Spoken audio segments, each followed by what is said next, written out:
My name is Felicia Tornabene, Associate Chief Medical Officer, and here at Alameda Health System, we believe that every touch point and every patient interaction is impactful.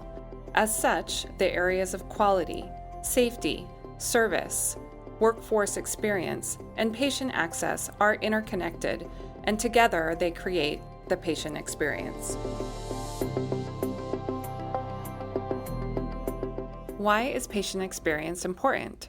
Well, studies show that how we perform in the areas of patient experience impacts patient outcomes and satisfaction and provider reviews and reputations. Unsurprisingly, communication is a key performance driver in all these areas. For example, hospitals with higher percentile ratings on provider communication also have lower rates of adverse patient safety events and thus better patient outcomes. Conversely, hospitals ranked at the lowest 10% in provider communication saw more negative outcomes, like pressure injuries occurring 46% more frequently. Patient satisfaction is also linked to better patient perception of communication. Studies showed the highest communication scores were associated with providers who were viewed as concerned and accessible.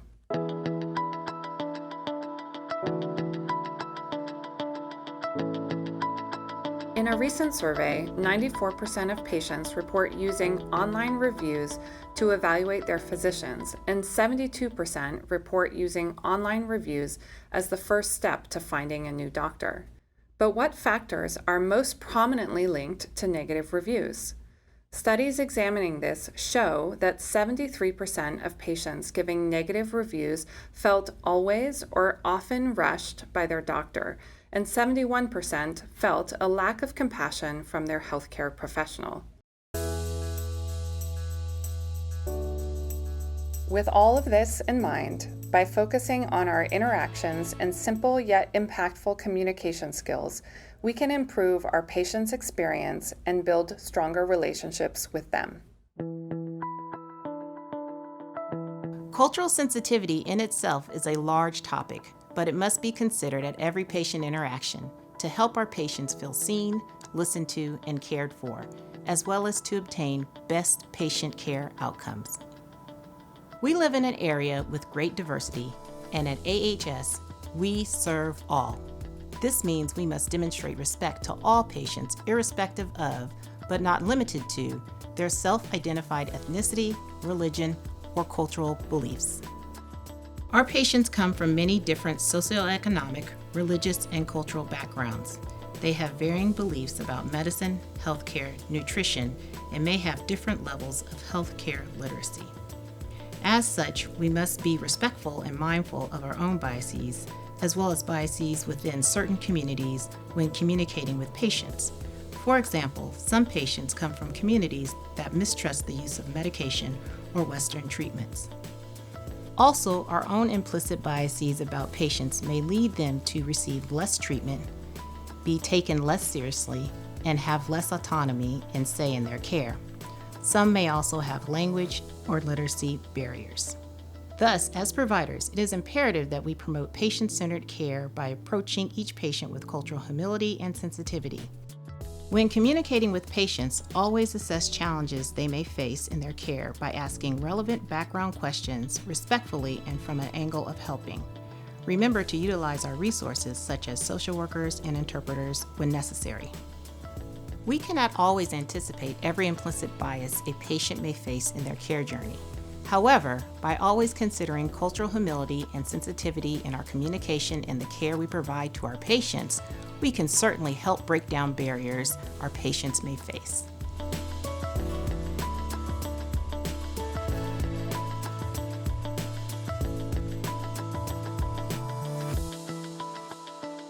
With all of this in mind, please proceed to part 2 of our training video to learn about GIFT and other key communication tools.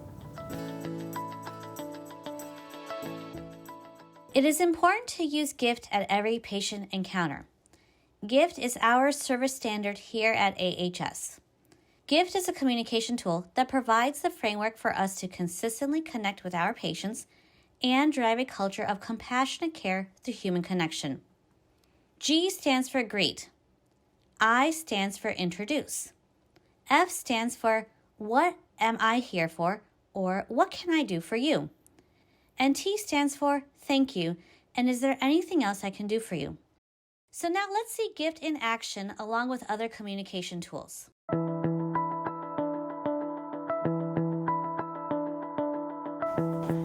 Hi, Corey. I'm Dr. Wong. How are you feeling today? A simple thing like grabbing a chair and sitting down at eye level next to the patient when speaking to them can really go a long way in fostering trusting relationships. Studies comparing physicians who sat to those who stood during patient communication showed that patients perceived sitting physicians as spending more time with them than those who stood, often even reporting longer durations than actually occurred. Physicians who sat were also rated as being more attentive and caring. I know that you're not feeling great, but we will get you feeling better. I'm Dr. Wong. How are you feeling today? In contrast, standing over a patient while speaking to them can feel intimidating for the patient and give the impression that the physician is in a rush.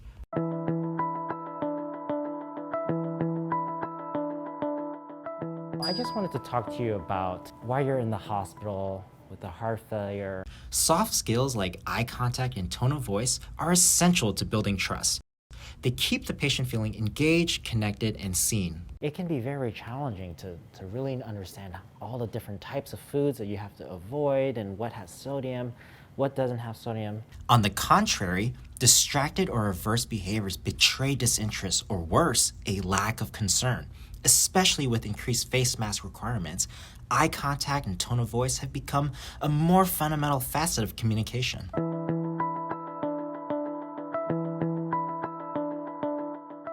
So what do you understand about your disease so far?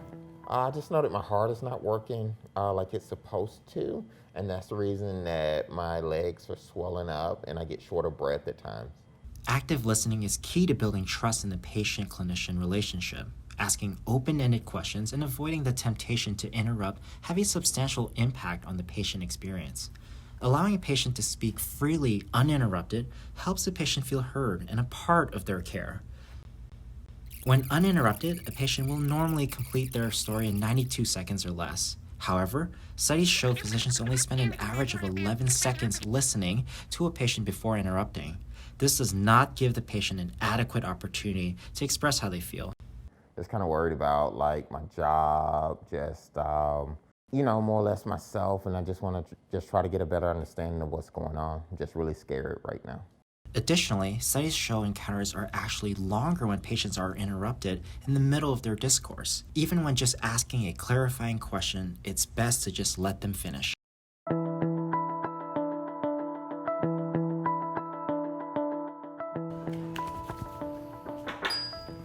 Mr. Scott. Hi. I'm Dr. Joshi. I'm the Dr. Joshi. supervising attending doctor. Okay. I'm back to talk to you. I have some results of yours to go over. Okay. And then I wanted to talk to you about the next steps. Okay. But first, how are you feeling right now? Feeling a lot better. Technology has helped enhance many processes in the medical profession, but it can also act as a barrier during provider-patient interactions. Although typing and checking records has become a necessary part of the workflow, if it's not addressed, it can contribute to patients feeling dismissed or ignored. To combat this, always introduce the technology you are using and let them know it enhances their care. Also, let them know you are listening even when you are looking away, and take breaks from the screen to make eye contact with the patient.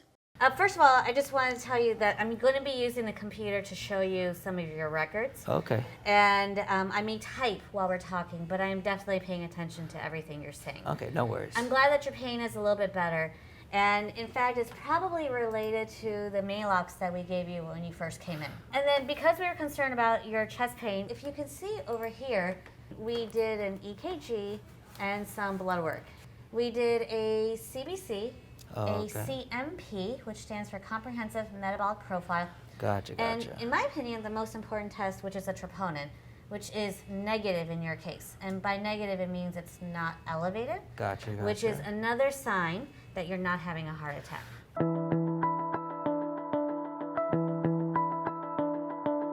based upon the results of what we did today and everything that I showed you up here and your family history, I'd like to create a disposition discharge plan with you.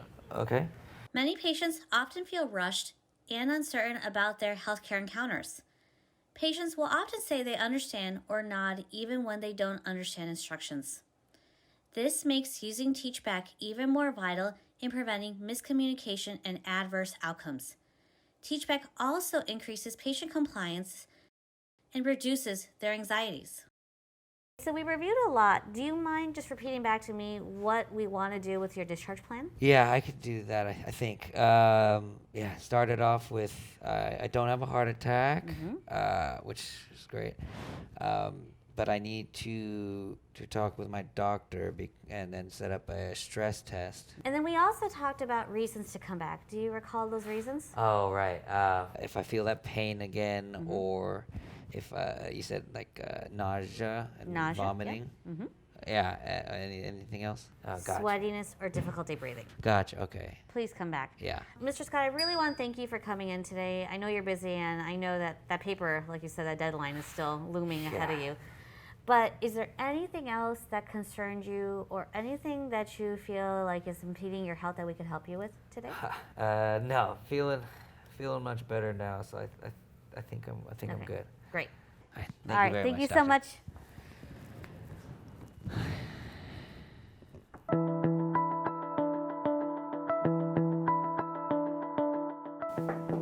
Hello.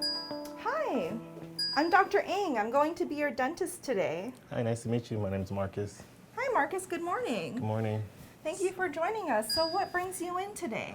Well, actually, I'm here because of tooth pain, and it's in the upper left area, and it's just been kind of actually really embarrassed about it. I haven't been to the dentist in so long. With everything in life, I've just been kind of busy, so. Building a connection and rapport with patients is about communicating with the patient on a level that shows genuine interest and care. Taking a moment to find commonality and to connect with the patient helps the patient see the provider as relatable and breaks down the disconnect they may feel in the clinical setting.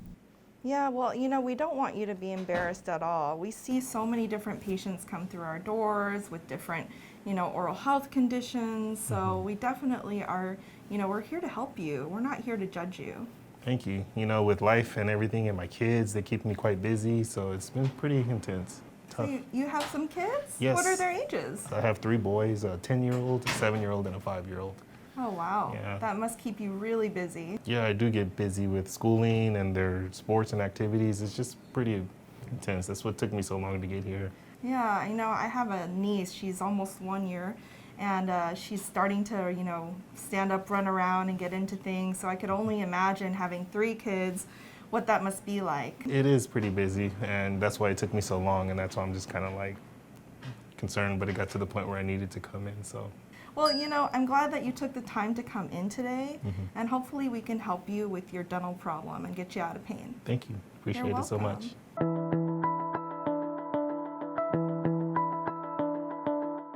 So, what brings you in today? I have big hole in my up tooth here. Whatever food I eat, all food go in there, and so much pain at sleeping time. Okay, all right. Well, I can see from the x-ray that you have a large cavity on the upper right tooth. So in order to fix that, we're either going to need to do a root canal by saving the tooth, taking the nerve out, or we need to pull it out with an extraction. Do you know what you're wanting to do? At AHS, we serve a diverse population, many of which belong to a linguistic minority. Cutting corners by using a family member as an interpreter or none at all can lead to anxiety, miscommunication, and adverse outcomes. Always use a medical interpreter with non-English speaking patients and check for understanding by using TeachBack on all patients.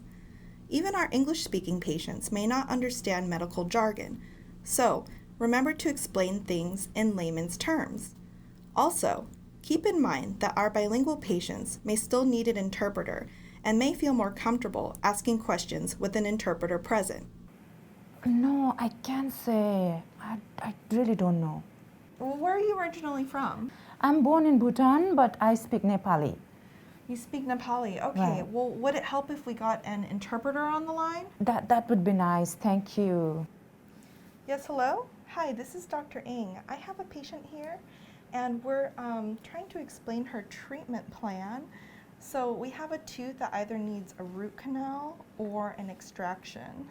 बिमारीले चाहिँ दाँत root canal उपचार गर्ने हो कि दाँत उखाल्ने भन्ने बारेमा निर्णय गर्नु गाह्रो भइरहेछ.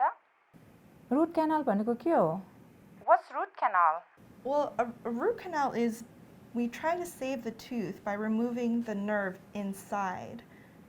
डाक्टरले चाहिँ तपाईको रुट क्यानल उपचार गर्ने हो कि र तपाईको दाँत उखाल्ने हो भन्ने बारेमा जान्नु चाहिरहनु भएको छ. Root canal. Yes? She wants root canal. Okay, great. Thank you. Can you ask the patient if there's anything else we can help her with, or does she have any other questions? तपाईको कुनै अरु प्रश्नहरु छ? No. She doesn't have any more questions. Our patients deserve to be treated with dignity, kindness, and respect. Remember to practice cultural humility and sensitivity and use GIFT as well as other simple yet impactful communication tools outlined in this video. By doing so, we can help our patients feel seen, listened to, and cared for, and improve their patient experience and healthcare outcomes.